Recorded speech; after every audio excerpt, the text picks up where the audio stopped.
Welcome to the May edition of Key Ministries Disability Ministry Video Roundtable, where today we're going to talk about ADHD in the Sunday school classroom. So my name is Beth Golick with Key Ministry, and my colleague, Catherine Boyle, who's our Director of Mental Health Ministry, is here as well. And I'm going to hand it over to Catherine to get us started on this topic. Okay, well, thanks so much, Beth, and thanks everybody for joining us today. You know, one of the things that we've heard over the years from ministry leaders is a conversation that often kind of starts, well, there's this kid and, you know, he or she is really disruptive and you know, we want to do something to help. We think that, you know, there's something we've got to be able to do. And a lot of times it, you know, just don't know what to do, but that the child is you know, is not learning or thriving in your existing environment. And maybe that's causing other kids not to thrive either. So we have paid a little extra attention to that, you know, that kind of conversation this year. And we've started developing some tools about, you know, various mental health conditions that you might actually see in your Sunday school environment. So I'm going to just kind of start with, you know, this document that we put together, and we'll put a link in the chat and also in the show notes after the end today.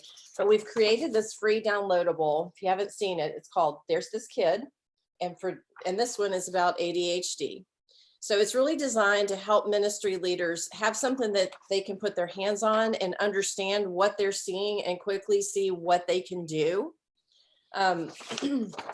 So just to make sure we're all on the same page, ADHD is a very real condition, and it's a condition that's defined by or characterized by inattention and hyperactivity and impulsivity. And really all of these things can be true for little kids, right? I mean, all little kids are like that at some point, but when it becomes an actual mental health disorder is when, you know, the kid's behavior is falling outside of the norm of what you see for that age group on a consistent basis. So current statistics say about 9% of kids ages 4 to 17 have ADHD. So I'm assuming that because you're on here today that you have had some experience with this. You know, what are the kinds of ways that you've seen struggles in your classrooms or in other ministry environments for kids that have ADHD? And it doesn't matter if they have a diagnosis or not. I mean, a lot of times, you know, mental health type diagnoses are slow in coming. But yeah, I mean, I'd love to, you know, have you share what you have seen, you know, how this has played out in your ministry environment. Anybody can unmute and share, raise your hand, or just go ahead and share. I have to say, none of my tools seem to work. Like all of my tricks and tools for my other kids work fine and I can navigate them. These children, I struggle to try and help them regulate their little bodies back into the classroom to be a part of it. So what are some of the behaviors you're seeing, Amy? Them crawling under the tables, making noises, refusing to go into class, crying. Yeah, trying to think of the other things. And lately we have been trying to accommodate or to change something or to let them stay in the hallway with a whiteboard, but more than not, we end up calling mom going, we can't get them to cooperate. And so this is a great topic because I have no idea what to do. What age group child? This would be probably kindergarten through 3rd grade. Okay, so pretty young child. Okay, does anybody have anything else that's similar? Susan's raising her hand. So Susan, if you want to unmute. Yes, hi, thank you. I just wanted to clarify that definition of outside the norm. When we're talking about behaviors, we're also talking about functional skills. Mm-hmm. And outside the norm typically means more than 10% out of 100. So you can gauge the severity of the behaviors with those 10% gaps. As if you have a child whose functionality is at half of what a child of that chronological age should be capable of, or typically would be capable of, then that's the degree of their disability. A 5 out of 10. Excellent. Excellent. Well, so question, you know, have you figured out ways to determine that, you know, for example, the example that Amy just provided, you know, have Amy, you or others figured out ways to try to determine, is the child just misbehaving, or is the child really, you know, struggling because of their ADHD, you know, or whatever their mental health condition is? And how have you been able to figure out the difference, or have you been able to figure out the difference?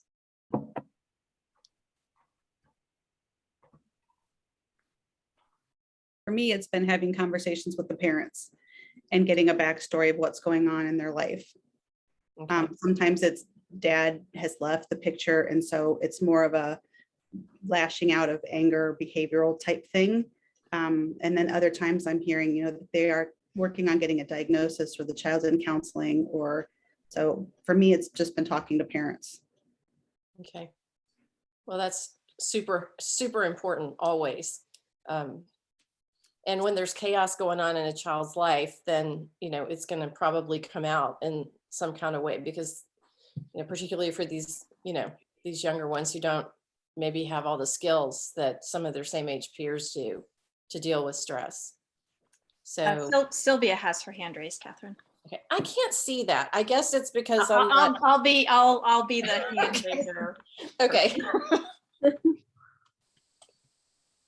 Yeah, oftentimes I will look at even triggers, but what's triggering the behavior.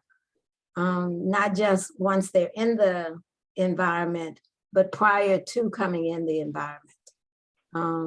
As Amy said, you know, just talking to the parents, like, you know, what was the environment like, or the context of what's going on prior to them coming. And then looking at sensory sensitivity,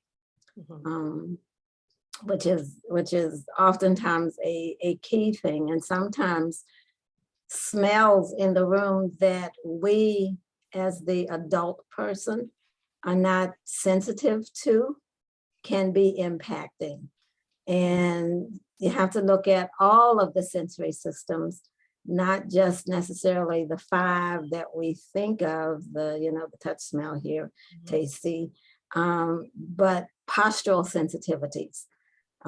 If a child is placed in an environment, even sitting in a chair where their feet are not on the floor, that could contribute to some equilibrium disturbances that can set them off.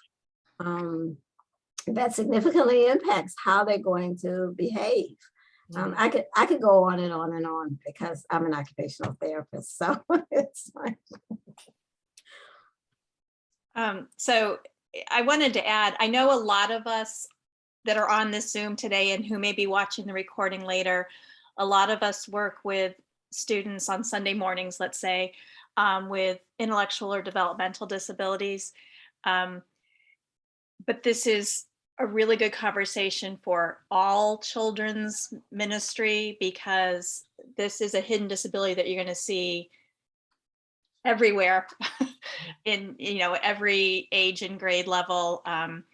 And so, you know, the information that we're going to talk about and learn about today is something that really needs to be shared with, you know, the entire children's ministry team or person, if it is, at your church, because this is, I guarantee you they're seeing it in their Sunday school classrooms, even if they haven't put a name to it.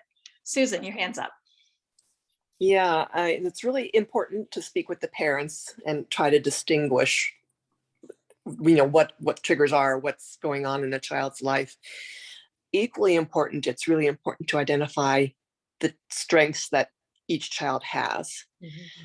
That's really the first thing that we do in advocacy, because those strengths need to be used to cope with or compensate for areas of skill disability.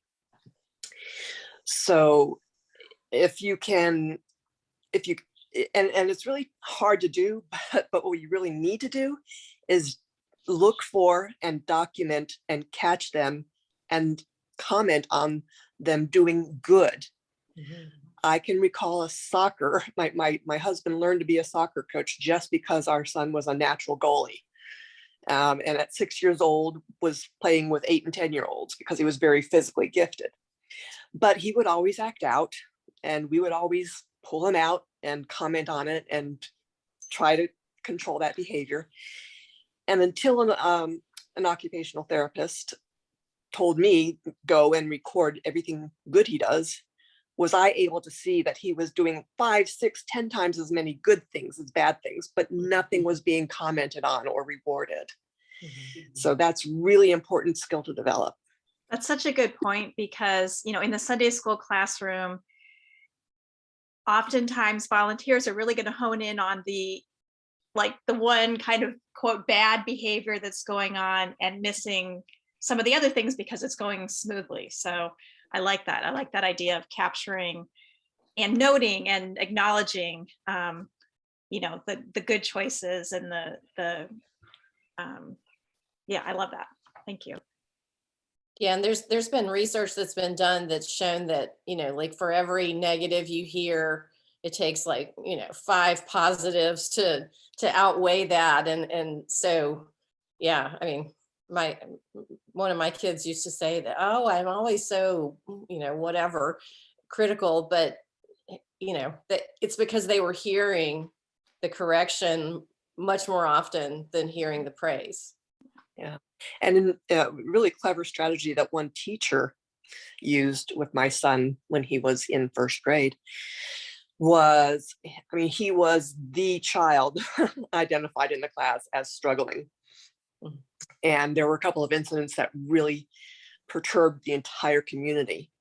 And what she would do is make a big red paper circle and say, that's the bad thing that happened.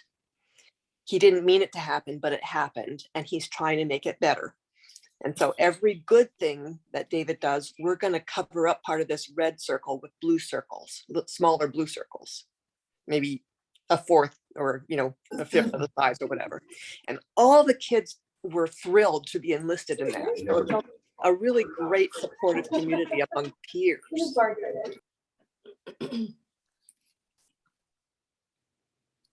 I like that. I like that way of recognizing the positive behavior. That's great. Catherine, there is some things going on in the chat if you want. Yeah, I just saw that a second ago. Diana said that, you know, parents are sometimes part of the problem, and that is absolutely true. And, you know, in the whole mental health ministry world, you know, that the so-called apple doesn't always fall far from the tree, you know, just because there's a huge heritability factor with mental health issues. And so, you know, if you've got a kid who's ADHD, there's a good chance one of the parents either is or was. And so, and, you know, they may not have developed the parenting skills to be able to really help, you know, the child thrive in the way that they could and should. So it may be, you know, we encourage that churches think about mental health ministry as family ministry, because you might need to be giving not only encouragement to the child, but also to the parents of, oh, you know, Johnny just responded so positively when we praised him for X, Y, and Z. And I bet that, you know, I bet when he does that at home, that's that's what you do too. Or, you know, just trying to drop those little nuggets of wisdom into the parents' minds, because they may be overwhelmed and can't get to a place where they can start to figure this out. You know, they may not have resources to be able to consult with people like people on this call who, you know, might help give them some better strategies than they're currently using. So a couple of big praises for the visual circle. So Thanks for sharing that. That's really good. Well, all right, so here's some examples of how ADHD might impact a child in your classroom. And, you know, if there's anything that you would like to add to this, I'd love to talk about it because, you know, it might be something that you recognize. So on our, there's this kid sheet, you know, we talked about short attention span, easily bored, fidgety or doesn't sit still, talks nonstop. I mean, that can be an indicator of ADHD. It can be an indicator of anxiety. It can be an indicator of high functioning autism too. A child who touches everything, you know, they may need like extra sensory stimulation. I think it's easy to think about the kids that have very, you know, low tolerance for excess, you know, light, you know, visual stimuli, auditory stimuli, but maybe they have the lower threshold or the lower sensitivity and they need to touch everything to kind of, you know, understand the way things are, and especially in a new environment. A kid with ADHD is maybe the kid who blurts out the answers, you know, without raising his or her hand. And, you know, just gets so excited when they know the answer that they just can't hold it in. And they may be a child who really doesn't take turns very well. So I saw a couple of nods about, you know, the talking and the not sitting still. Is there anything else that you would like to add to that list that's been a problem? And Beth's got her hand up. Well, I was just going to say, you know, as the mom of 3 boys, sometimes it's hard to distinguish, like, is this just boy behavior? Or, but I think we kind of address this in the beginning. It's to the degree that it is interfering or impacting somebody's life. So, and, you know, I mean, at a certain age, as Catherine kind of, when she opened this up, I mean, there's some of those behaviors that's part of being 4 or whatever. Right. So yeah, I just had to share that because I could see my boys walking right through here right now. Yeah, we used to, from a parenting perspective, you know, we would have people sometimes tell us, oh, it's just being a boy. But it didn't take us long to realize that he was a lot more boy than most boys. Yeah. Yeah. Can I read oh wait, Diana, go, and then there's a direct message in here that I can share some. Okay.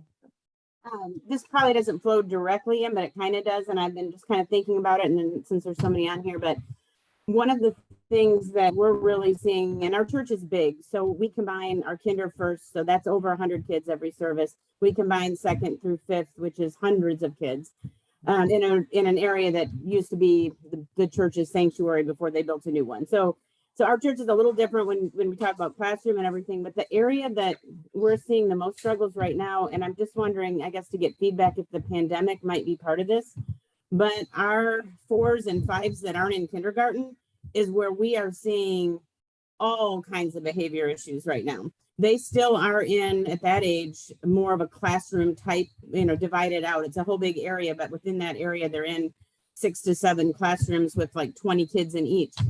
And the struggle is that I get called every single weekend because these kids, and I just don't know if maybe they haven't been socialized yet because they don't necessarily have a diagnosis.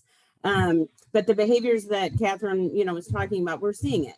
I mean, and some of them are worse. They're taking their shoes off and throwing them. They're picking up chairs and tossing them. And this is where I put the chat comment. We've had a struggle getting parents to even realize, I mean, we don't say anything other than these are the behaviors we saw with, you know, child's name today. And we were wondering who could help with this. We don't have any behaviors with him at home. Oh, golly. We don't know what you're talking about. And I mean, and it's so obvious. I mean, like we're literally they're calling my special needs ministry to put a one-on-one buddy with these kids. So in that area, I am for each service supplying like 3 to 4 volunteers with kids that they don't have a diagnosis. And so that's what I'm saying, you know, it's kind of that's kind of one of the struggles, but we're really wondering, and I don't know if there's any research out there, and Catherine, you might know this, but we're just looking at, well, where were these kids when they were shut in and didn't have preschool, didn't have socialization, didn't have play dates? Is that maybe because that just seems to be our bubble right now, is these 4s and older 5s? Well, I think that what you describe is exactly what is going on pretty much everywhere, because and I'm not going to be able to cite any research, but I have read that kids kind of universally are behind where you would have expected them to be with social skills, academic skills, basically everything. Because of the whole, pandemic. I mean, some of these kids have literally never been in school. Right. Up and down. Right. Susan has her hand up, then Sylvia, and then I have something too. Right.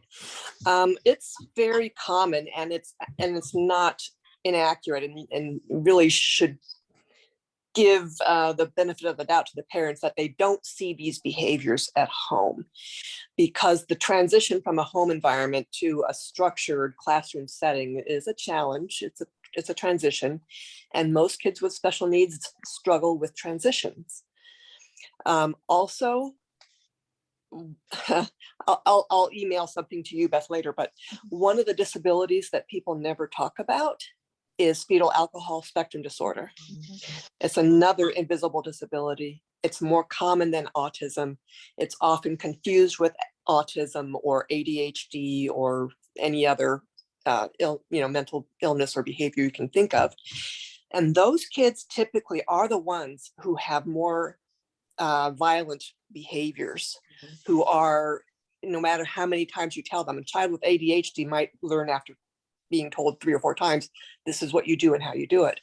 But the kids with FASDs have more severe mental conditions and maybe can't retain that. So they have much longer learning curves, and you have to have that expectation for them. Thank you for that information. Yeah, Sylvia. I was going to agree with Susan and also share that sometimes, well, particularly now since COVID and everybody's been in and all that kind of stuff, structure was minimal, I believe, for a lot of children living at home. Though they wanted, education to continue, parents were blindsided by what was expected of them. So the structure that we as disciplinarians, and not punitive disciplinarians, but academic disciplinarians, or people in the, in churches and schools and everywhere, impose a different kind of structure than parents, which is why parents are not going to see what we see and what we desire.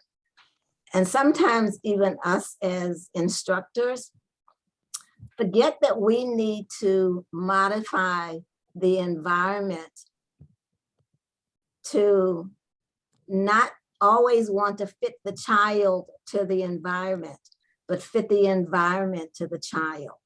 That we have to be the ones who are being flexible, and that not making those demands on children that sitting is what they have to do, because they don't have to sit. They don't know what sitting is like now, because for 2 years, they've been allowed to run around, stand up and eat, walk and, do whatever they want to do. So it's for us, and, parents are probably feeling, and I know they are feeling very overwhelmed by what the child is demanding of them and what the person that they want to keep the child is demanding.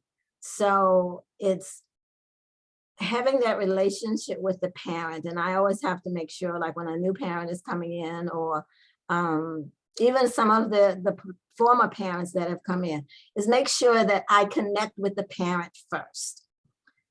Asking the parent to give me a hug first.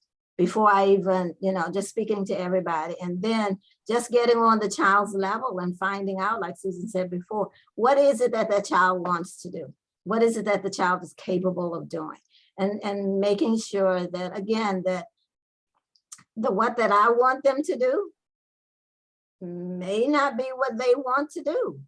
And be respectful of that. Have that conversation with them, because even at 2 and 3 years old, they are able to show you and to demonstrate that I have a mind of my own. And truly a 2-year-old has a mind of their own. But those are just some of my suggestions. Yeah, those are great suggestions. And you're getting some shout outs in the chat.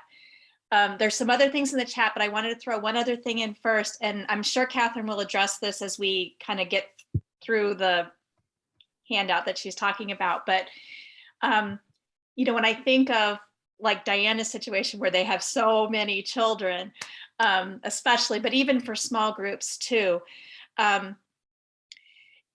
utilizing some of the teaching strategies that may benefit kids with certain hidden disabilities and learning, learning differences actually kind of benefit all kids. And so, especially for like these younger kids, building movement into your lesson. So instead of they're sitting there listening to a Bible story for 15 minutes, part of that teaching, should include like there's a clapping part, or there's a sign language part, or there's something where we get up or turn around, or we, do something with, an object lesson of some sort, scarves or whatever. Because it's going to help the kids that need to move around. It's going to help the kinesthetic learners, but it just really helps all students. So kind of keep that in mind. It doesn't really matter what the diagnosis is. There are some teaching strategies that are going to help all students. In the chat, so it was shared that says, I like the idea of catching the good. And I think we all were like, yeah, that's a great thing. I've seen very experienced teachers who are excellent at regulating their voices to be very calm and quiet and starting the class, especially with young kids, with a Simon Says type movement activity. So that's like kind of exactly what we were just saying, like having a little bit of movement built in can really help. And Amy shared, sometimes it's the grandparents bringing the kids and they aren't able to give any insight into the child's home behavior. And I know I hear that a lot when I work with churches, that it's actually the grandparents that are bringing the kids. So that's, Amy, you're right there. It makes it tough to help when there is no structure in the child's life. Yeah, for sure. I mean, consistency is key. Susan, do you have your hand raised, or is that a leftover hand? That's a new hand. A new hand. Okay. That's a new hand. I'm just thinking of other strategies as everybody's talking here. To the degree possible, it's really helpful to develop a collaborative relationship with the child, because every child wants to succeed. And we want a church for every child. My son, from a very young age, was able to tell me what's easy in class, what do you like, and what's the hardest thing. And that helps to identify those strengths and or preferences, right? The other thing is, again, what you said, yes, movement. Everything about special education is helpful for all students. And if you can provide some adaptive environment so that, I mean, some children are sensory defensive and don't want all that noise. So maybe they can have a quiet corner or earplugs if they want to put earplugs in or something, to mute the noise. So you can never, especially with kids with autism and ADHD and FASD, we always say, if you know one child with boom, you know one child with boom, because they're all so individually challenged. Yeah, that's excellent. And we've talked about this a little bit in this forum before, that, when one thing works for everyone, that's a concept called universal design. And it's a great idea because it does, you don't have to call out somebody who has a weakness. You're supporting their weakness, but you're helping everybody else at the same time. So and that's really a thing that we think is important, maybe an important mind shift for ministry leaders and for parents too, is to not think, oh, this is bad behavior, but think, this behavior is communicating something, and it's communicating that there's a weakness that needs some support. I mean, just like there's a whole bunch of us on this call that are wearing glasses. Well, that's a weakness that needs some support in the way of glasses. And so, why wouldn't it be that you structure your Sunday school hour a little differently, to incorporate some of that movement that's going to benefit all the kids? That's a way to support every child's needs without calling attention to any one person. But one thing, let me say one thing real quick, Beth, and then, one thing that we actually put into practice at Inclusion Fusion a few weeks ago was we had a sensory friendly family worship night, and we had a visual schedule that was in everybody's material that they got when they came in. And it just let people know exactly, what the sequence of things was going to be that took place that evening. And so, for people who, really struggle with, okay, need to know what's next, or, they're going to not know how to behave and, in certain situations, whether it's, singing or listening to a message, that visual schedule just helps everybody know what's coming up next. So Beth. Yeah, and that helps a lot with anxiety as well. Yes. Yeah. So what I was going to say is, and having some diagnosed ADD, not ADHD, but ADD in one of my kids. I've seen it firsthand, but giving too many instructions, not good. Because before we realized that he had ADD, we would give instructions, and then we'd look over and he found a ball and he took off with the ball and not the laundry and whatever else he was supposed to do. So keeping instructions to a minimum, and again, that's something that helps a lot of kids, but helping them focus on the main thing instead of giving this whole litany of things that they have to remember and won't. Yeah, people with poor executive functioning, which underlies a lot of mental health conditions, particularly, ADHD, high end of the autism spectrum. Having too much information at once is not a help at all. So, that's an important support, is figuring out how to, ask them, like Beth said, what you need them to do, but, focus on the main things is really important. Yeah. There's something in the chat, and then Carrie. So Tara's shared, with so many hidden disabilities, it can sometimes be super helpful to keep a consistent class structure so the kids know what to expect from week to week. Tara, I couldn't agree more. So keep that structure. I think a lot of kids thrive on structure. And what Catherine said with the visual schedule. I know I have some students on Sunday morning where, part of their mental health diagnosis includes anxiety. And if they're able to kind of have control of the schedule, which might mean, it's our schedule, but they might write it out or be able to cross things off as they go. We have one student where we give a visual schedule and he can check things. We just laminated it so he can just dry erase, check things off as we go. That can really help with anxiety, which I know that's not what we're talking about, but it's kind of all tied together.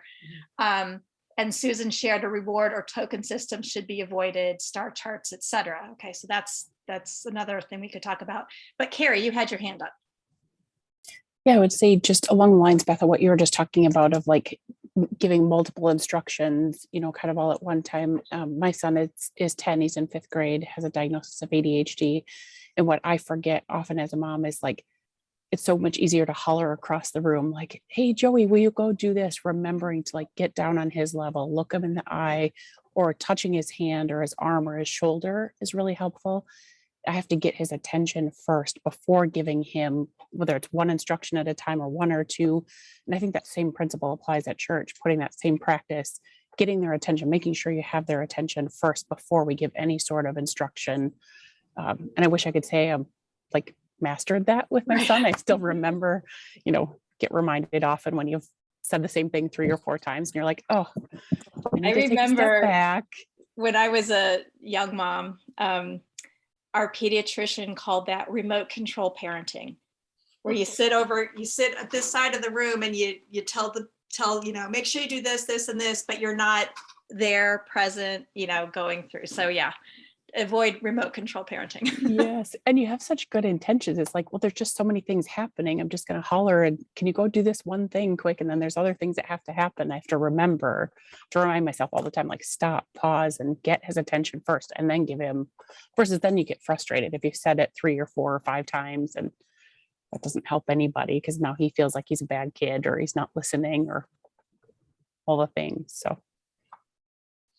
Well, question for everybody. So one of the challenges for any ministry and any household that has a child that, has this kind of diagnosis is transition time, particularly if they're really into the thing that they're working on right now, but it's time to move on to something else.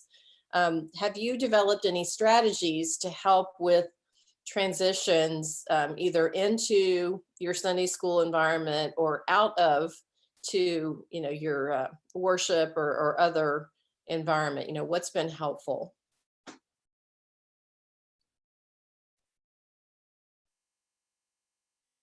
Okay. Sylvia. First, then schedules, Mhm. and always having a visual chart Okay. and a timer that says you have 15 minutes. Mhm. And when you see the red or the green, the yellow, the green, the red, isn't, because again, talking does not always translate. But when you pair a number of the sensory systems together, Mhm. it seems to make a better connection. And particularly when they know that there's this timing thing, and again, consistency. Mhm. Yeah, I like what you said, Sylvia, because, we all learn differently. And so for some people, like I have one student who is like completely obsessed about the clock and time. So like you could tell him at 10:15, we're going to go into worship, and he knows it. Like he knows exactly what time his parents are going to pick him up. He's on it. But a lot of kids, an analog clock is not their thing. So a visual timer, like the hourglass kind of thing with the sand coming down might be really helpful. There's a lot of like apps that you can do where they, have a picture that slowly gets revealed, that kind of thing. So I like how you're addressing kind of a variety of learning needs in, how you use timers and schedules. The first then schedule, probably most of you are familiar with it. But if not, or if you don't currently have access to one, you can download, there's a downloadable printable one on the Key Ministry website. It's under the For Churches tab. There's a whole series of resources, including some downloads, including the thing that Catherine is showing you. Yes. Catherine, there's some things in the chat. I think they're, yeah. Yes. Okay. And Susan shared, with parents' permission, functional skill assessments can be used, and the link to functionallivingskills.com. Susan, do you want to say a word about what that is for those of us who haven't used that before? I actually don't see, she might have been I don't see her on here. Yeah, I right don't see her either. So, but I can tell you that being able to kind of lean in to a child's gifting, to play into a child's gifting or their interests, can really kind of set you up for success. And so, for instance, if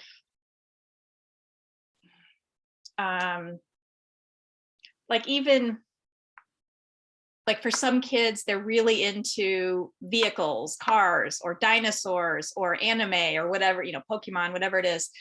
There are ways you can incorporate some of those things into a Sunday school lesson. I mean, not that like Pokemon is biblical, that's not what I mean, but even like helping to memorize the like a scripture, or you know, you can read things in a dinosaur voice. Like there are ways you can incorporate some of these things into your Sunday school lesson, which will make them more interested in it, and, you know, perhaps make them participate more, help them participate more. And for the kiddos that need to move, you know, to the extent that you can give them the opportunity to move, and that might be in serving, you know, and that isn't just something to think about when they get to be, you know, like in middle school and high school age, but even when they're younger, you know, and you can have helpers help distribute the snack. You can have helpers help distribute any materials that are being handed out. And they don't have to know that it's because they can't sit still, that they've been designated a helper or asked to be a helper, and they'll probably like it.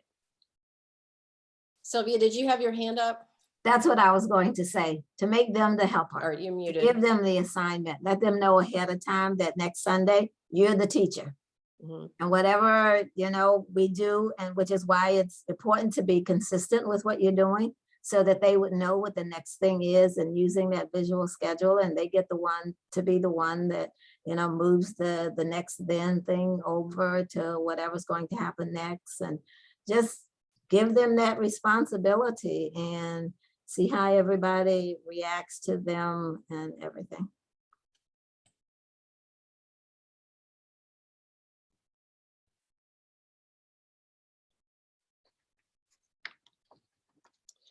Well, you know, one thing that ministries always have a hard time with, it seems like, is keeping consistent volunteers.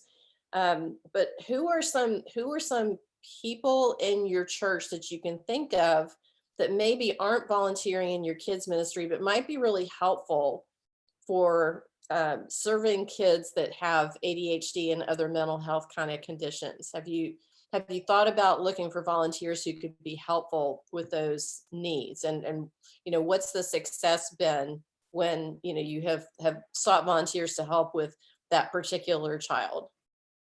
Anybody have anything to add to that? Diana. One thing that I don't have any super success stories yet, but we're partnering with our student ministries. And one of the things that we're trying to do is even look at kids that might be high school kids with ADHD, or high school kids that themselves, and trying to use them to come along beside as volunteers. So we've kind of have a it's a training program for them, and so that they, you know, we're not just throwing them in there, and making sure beforehand, but partnering with our pastors in that area, because it's seemingly just from the trials that we've done, like I'm just saying, like maybe 4 kids with 4 of these so far, it's looking like that is a successful way, because it's almost like a big brother, big sister for the younger child. And yet it's not a big stigma to the child either, because, and then the one coming along beside them has been where they were and probably struggled when they were in 1st grade or 2nd grade, and now they're, you know, sophomore, junior in high school. So I don't know if that can work in other churches, but we're trying that. I love that. I love that. You know, another thing, regardless of where you're getting your volunteers from, but think of your current volunteer pool now. If they don't understand that there is a thing called ADHD, and if I mean, and who cares about the actual diagnosis, but if they don't understand that some children will have some behaviors that they're going to see because of this thing called ADHD, if they don't understand and have some strategies, if they're not equipped with strategies to you know, help the child have a more successful morning, you're going to start losing volunteers.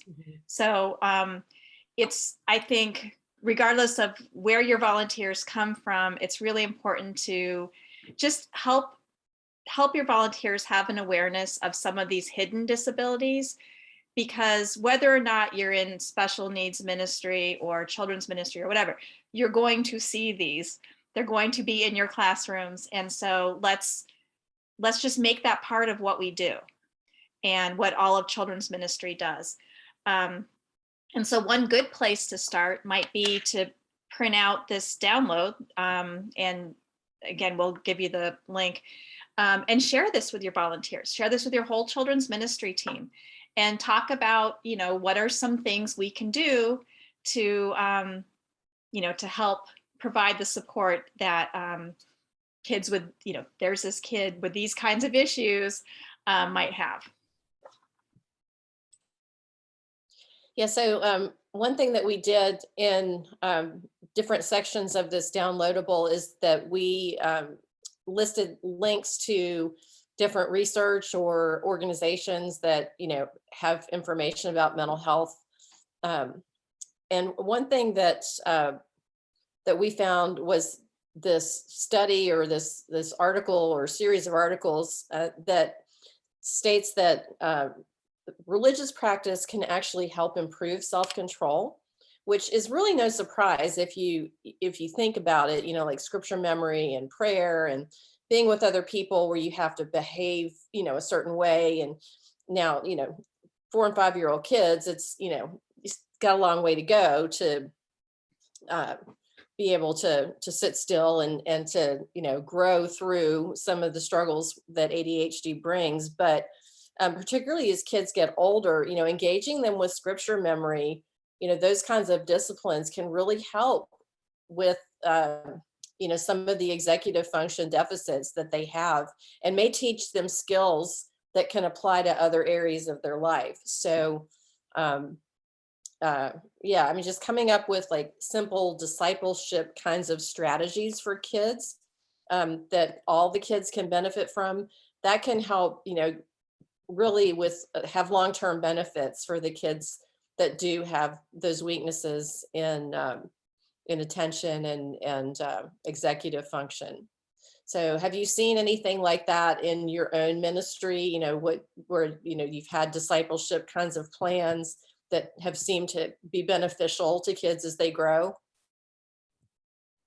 Diana? One thing that has helped with a few kids, it's certainly not for all of them, but I don't know if, our church does have an Awana group that meets. I don't know if they all are familiar with Awana, but they do a lot of scripture memorization. They do a lot of structure.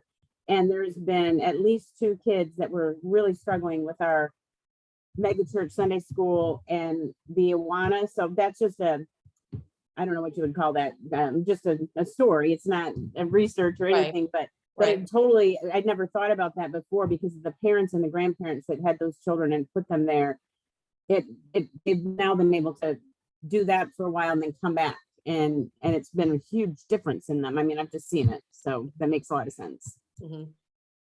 Anybody else have an example? That's a great example. Yeah, we've got lots of churches where I am that have Awana. So it's awana.org. Anybody else? Anything to add to that?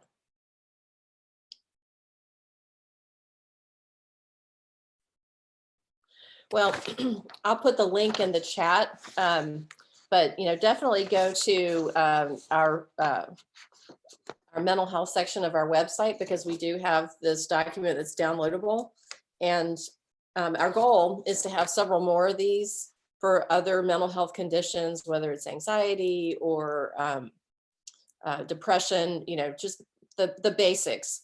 We hope to have these available by the end of the summer for some of those basic conditions, and then also move into more complicated conditions that you might be seeing. Susan isn't here now, I guess, but her point is very well taken with the fetal alcohol syndrome, and also kids who've experienced trauma from a young age. How ministry leaders can be supportive and help build the structure and caring, and just as part of the practice of what they're doing in their classrooms. to help support those kids and ultimately to help them, become disciples of Jesus. So, Beth, you have anything that you'd like to add?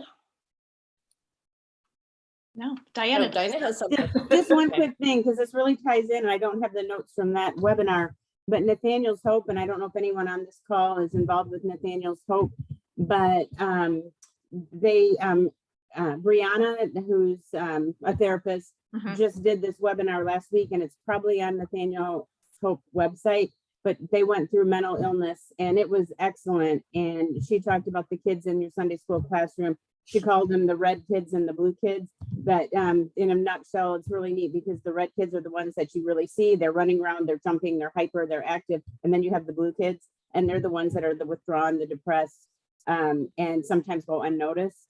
So just if anyone wants to check out Nathaniel's Hope. And then the other one, and Barb's not on the call today, but Wonderful Works has some really good resources as well. Yeah, really good videos. Barb Stanley's Wonderful Works. Yeah. Yeah, I got to see Brianna present in person at the Children's Pastors Conference, and she did a fantastic job.